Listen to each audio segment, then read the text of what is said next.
She-Hulk number 22 and 23 witnessed an epic fight between She-Hulk and the Absorbing Man in what's been considered to be one of her greatest fights ever, and she actually has many on her record. The book opens at the New York Museum of Antiquities, where Rocky Davis, also known as Highlight, breaks into the museum. He doesn't have any powers, but he wears night vision goggles and has a laser weapon. He can also manipulate light beams, including the beams used for alarm systems in museums. Davis wants to steal a jewel-encrusted goblet for an international buyer, but the security guard interrupts him and turns on the lights, temporarily blinding him, because abrupt illumination affects the night vision goggles he is wearing. Davis blindly fires his laser beam and hits the guard in his arm, but it turned out that the guard has a heart condition and collapses. Davis decides not to leave the man to die and tries to revive him. He applies CPR when the police break into the museum and arrest him. Paramedics say that he saved the guard's life, but it's not clear whether Davis saved the man to avoid manslaughter charges or just he didn't want the guard's death on his conscience. Anyway, that happened 3 months ago. Jennifer Walters has changed professions from lawyer to bounty hunter by working for Freeman Bonding Incorporated, a subsidiary company of her employer Goodman, Lieber, Kurtzberg, and Book. Since they fronted part of the bail, they have 6 months to recover Rocky Davis and turn him in, or forfeit their part of the bond, and that's where Jennifer comes in. She has tracked Davis to a house in Minnesota, and she soon becomes impatient waiting for him to come out. She tells her partner that she is going in, but her partner tells her that they don't know for sure that he's in there, and that he has the advantage if he is. Jennifer bets that she can take Rocky without turning green, and walks to the house. She discovers that the door is unlocked and sneaks in, only to find Davis eating his breakfast. She arrests him, and he allows himself to be handcuffed without resisting. Davis wonders how Jennifer found him, and Jennifer tells him that he told his mother, and his mother reported him, because she mortgaged her house for the bond money. On their way out, the cat starts hissing, irritating Jennifer, who threatens to shoot her. But the cat was hissing at Crusher Creel, who ambushes Jennifer and snaps her neck. Davis freaks out because he can't understand why Creel killed Jennifer. Creel says that this is She-Hulk, but Davis says that She-Hulk is 7 feet tall and green. Creel says that She-Hulk is not always big and green, then absorbs the properties of the handcuffs and frees Davis. Creel tells his cousin to go upstairs and get some pants because they are getting out. Davis tells Creel that he's the greatest cousin ever, and that if Creel hadn't kept sending money for Davis and his mother, nobody knows what would have happened to them. Creel tells Davis that family comes first, and that he promised his dad to take care of him. Creel gets out of the house and decides to steal Jennifer's vehicle, but when he opens the door, he finds She-Hulk waiting for him and receiving him with a punch that sends him crashing into the street. Jennifer says that Creel can duplicate the properties of anything he touches, and the reason he survived her punch was that he made contact with her, giving him some of her endurance. The best way to take him out is to keep pounding on him, before he can bring himself up to her level, until he is out cold. Creel blocks Jennifer's punch and wonders how she is still alive. He knows that superheroes can come back from the dead all the time, but to be able to do that in 90 seconds makes God look bad. Jennifer elbows Creel in the chest, but Creel knocks her away and quickly absorbs the road's qualities, only to get hit by a bus. Creel is not hurt, but gets smashed down by Jennifer, who pounds on him.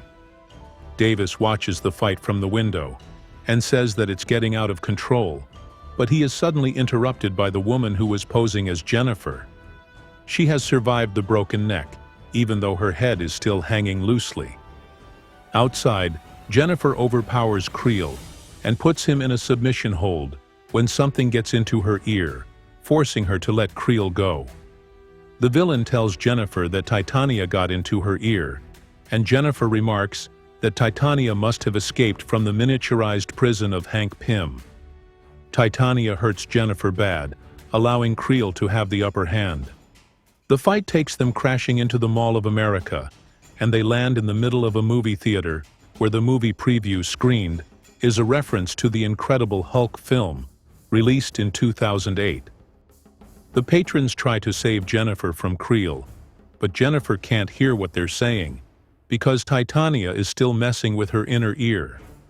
The man shoots Creel, who doesn't budge, and proceeds to break the man's hand, but Jennifer manages to knock Creel away with a punch. The pain is unbearable, because Titania pounds on Jennifer inside her ear, as a punishment for everything Jennifer has done to her. Back at Davis' hideout, the woman posing as Jennifer takes Davis outside and delivers him to the police. She tells the officer that she is Jennifer Walters and that she is working for Freeman Bonding. Davis is in her custody, and she's taking him back to New York for trial. The officer can't understand how she can function with her head in that position, and she says that she is triple-jointed. Inside the car, Davis doesn't buy the triple-jointed claim and asks the woman what she is. She tells Davis that she is his arresting officer and pops her neck back into place. With the prisoner secured, the woman gets into the driver's seat and heads in the direction that Jennifer and Creel went. Back in the mall, Jennifer says that she would be dead by now if she didn't have a healing factor, as Titania keeps pounding on her inner ear, and it keeps self-repairing, so that she can inflict more pain, while Titania's husband Creel keeps ambushing her. Jennifer thinks that it's a good thing that Creel doesn't have his ball and chain, when Creel suddenly attacks Jennifer and hits her with his ball and chain, remarking that he can find near anything in malls. Creel hits Jennifer in the face and accidentally knocks Titania out of her ear, clearing her head again.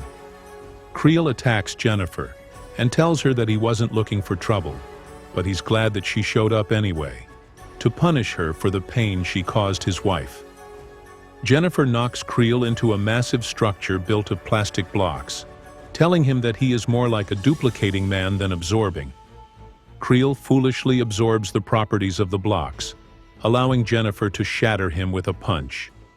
Creel comes back and hits Jennifer with a giant wheel, demanding to know where Titania is, but Jennifer destroys the wheel and knocks Creel away. Meanwhile, the woman posing as Jennifer arrives on the scene, following the track of destruction resulted from the fight. She uses a tracking device and manages to find Titania scurrying across the floor. Jennifer and Creel take their fight to a walking path that goes through a shark tank, telling Creel that there's no need to keep fighting, because her partner has rounded up Rocky Davis by this time. But Creel attacks Jennifer again and tries to suffocate her with his ball and chain. Jennifer tells Creel that his old ball and chain might be unbreakable, but this fake ball and chain he picked up at Home Depot is very breakable.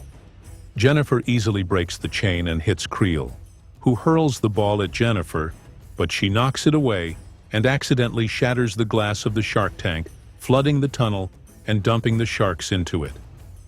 Jennifer tells Creel to get everybody clear of the area before it's too late, but Creel doesn't care about the people and attacks Jennifer while absorbing the qualities of one of the sharks.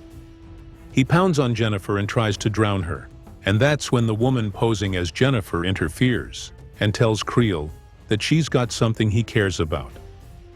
Creel can't believe that the woman is still alive after she got her neck snapped. The woman reveals that she captured Titania, but Creel still doesn't let Jennifer go and threatens to kill her if the woman doesn't release Titania. The woman throws Titania into the shark's maw, causing Creel to cry out loud and to lose his concentration, leading him to absorb the properties of the water around him, and dissipates. Later on, after saving the day, Jennifer and her impersonator drive back with Rocky Davis to New York City, where Jennifer asks the woman about what Creel said regarding breaking her neck. The woman says that her anatomy is different, and that Jennifer owes her $20 for handling the whole thing without turning green. Jennifer argues that the woman needed her unique anatomy to handle the situation, revealing that she is Jacinda the Skrull, who tells Jennifer that she is cheating. Jennifer argues that a Skrull doesn't need $20, but Jacinda says it's about the principle of things, and they both continue to argue while driving back home. Although She-Hulk has many great fights in her history, this fight by Peter David is ranked among my most favorite. Hope you liked the video. Don't forget to subscribe, share, and like. Thanks for watching, and have a nice one.